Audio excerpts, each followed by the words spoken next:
இந்த வெந்தய லேகியம் எடுக்கும்போது நம்ம இந்த பீரியட்ஸ் டைம்லலாம் அதிகமா ஓவரா நமக்கு பேக் பெயின் இருக்கும். அதுக்கு இதை பயன்படுத்தலாம். எப்படி செய்யலாம்னா, வெந்தயம் ஒரு 200 கிராம் வெந்தயம் நம்ம எடுத்துக்கணும். லேசா வறுத்து பவுடர் பண்ணிக்கணும். நல்லா பவுடர் பண்ணிட்டு சலிச்சு எடுத்து வச்சுக்கணும். ஃபைன் பவுடரா இருக்கணும். ஸோ வெந்தய பொடி நம்ம எடுத்து வச்சுக்கணும். 200 கிராம் வெந்தய பொடி எடுத்து வச்சுக்கிறோம்.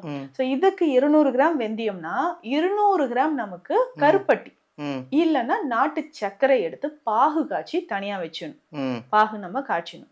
இந்த வெந்தயத்தோட 50 கிராம் சீரகம், 50 கிராம் ஏலக்காய், 50 கிராம் சுக்கு நம்ம எடுத்து வச்சுக்கணும்.